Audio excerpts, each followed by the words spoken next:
Alright, welcome to the Samira patch. We hate it. There's actually a good amount of characters that got released. We got Jack, we got Set, we got Samira, and the only character you probably remember, the only character you're probably going to hear about for this whole patch is probably going to be Samira. Set and Jack are late game characters that you're going to see eventually, but in reality, all you're really seeing is Samira this patch.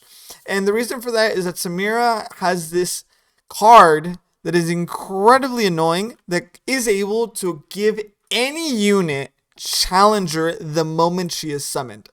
And you can continuously keep doing this over and over and over again.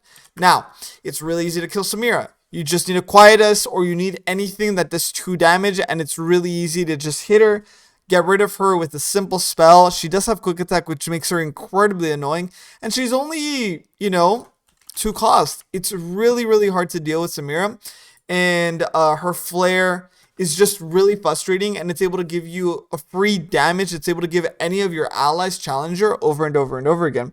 And for that reason, you're seeing Samira get played with so many different characters in so many different situations. So for example, we're currently seeing her being played with Leona. We're currently seeing her getting played with Fizz. That's kind of falling apart. We see her get put into literally any deck that you can put her in, right?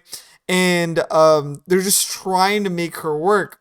But she's really, really good with, right now, as of this recording, with Leona Samir. The reason for that is that when you summon Leona, Leona has Challenger. You have another character, another unit, right? And that other unit is able to get Challenger. Now, think about Leona Samira, or think about Leona and all these Daybreak characters or all these Daybreak units, and then all of a sudden you're going to have the ability to rally if Samira gets leveled up.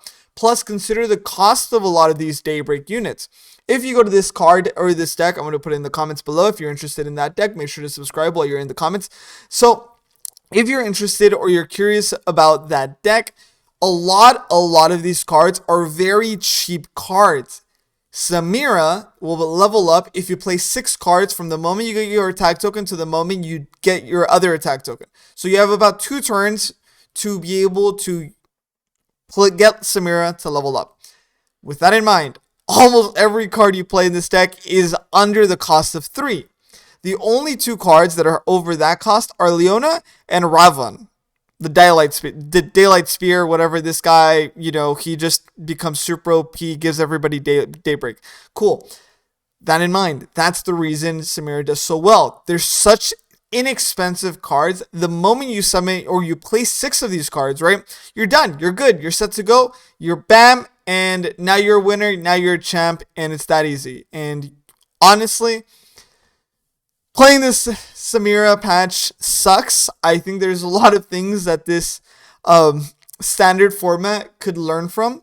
But overall, I'm not a fan of playing Samira. I don't feel like I have a good time playing her, as it's really easy to get rid of her. And I don't feel like it's a good time playing against her, because sometimes I don't have a card to get rid of her, and she feels super overwhelming.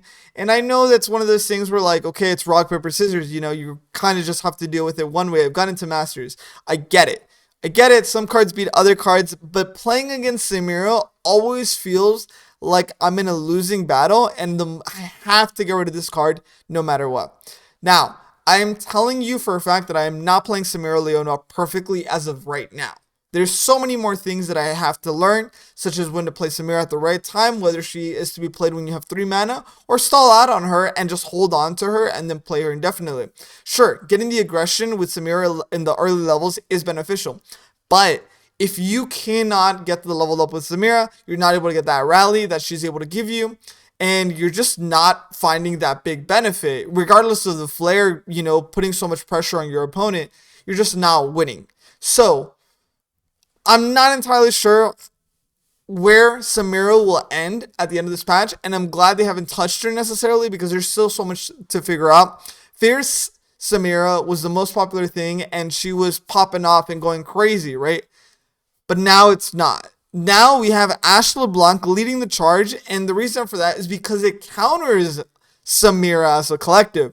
Frostbites are really good against quick attack characters. Quick attacks tend to have very high damage, very explosive, and very low health, or easy to deal with, right? Frostbites gets rid of it. You're done. You're good. you're gone. There's no more. You're dead. So I'm curious to see what's gonna happen. I'm curious to see how it's going to play out necessarily. I don't know what the devs have in store for us. I don't know how they're gonna look at Samira. I think the flare overall feels overwhelming. I think the flare should get a nerf in the sense of when Samira is attacking only, not necessarily every time she clashes with someone or strikes someone. I think it's very unfair that if you pull Samira or you force Samira to take damage, such as two units combating each other, and Samira being able to get that pressure as a 2 cost unit is very, very it doesn't feel good when you're playing against it. It feels amazing when you're the one that's taking advantage of that. But there's just so many things that I wish, you know, not the most exciting. We did have Annie Jin kind of get replaced by Fizz Samira. So if you think about it, there's not a lot that we're missing out on. There's not a lot that we're, removing or getting things out of the way or not longer available to us, right? Karma Set, for example, is now the new Victor Seraphine that we used to have, or something that we used to have to deal with. If you get to late game with Karma Set, it is very, very, very frustrating to play against it. You're always struggling, you're always suffering, and you're always trying to just end the game as soon as possible because Karma and Set are just going to overwhelm you, and Set being able to now be that aggression that Karma needs. Just like that My Hero Academia moment, Karma is a shield and Set is a spear. With that in mind, it is so easy. It is so easy to put yourself in a winning situation when you have Set and Karma in your deck. Set would be your mid-range. He's kind of just in the middle of the pack, kind of like going at it, right? And then Karma is going to be your late game, showing you that control in that deck that you're able to have, and then getting to that late game, being able to level up, and just putting so much pressure. Finally, the one deck I did want to mention before I call quits, right, is Gwen Quinn. It is very, very, very abusive. And I think it might be because of Relentless Pursuit finally kind of like, coming into play, kind of feeling like more valuable. We also have to consider that now that we're in standard cards, right, or this new rotation, there's a lot of cards that are valuable now that were not valuable before. So you consider a lot of these cards that might have been good to deal with Quinn or Gwen, right? And they're no longer available to us as players, right? In the standard format. And because of that, some of these cards that while they've been available, I don't think there's any new card that I necessarily see. While they've been available, now we have a situation where it's just like, okay, it's viable now because the things that would be able to deal with it very easily are no longer there. So lots of good decks right now and lots of things that we still have to figure out. It's very early in the patch, as crazy as that sounds, right? It's already been like a week or 2 weeks, right? But in the sense of card games, because there's 40 different cards that you can be playing and there's so many situations that you can be playing, we have to take it a step at a time. We do not know the meta completely. We do not understand everything yet. We have to take it a day at a time and figure out what exactly is going to be top tier.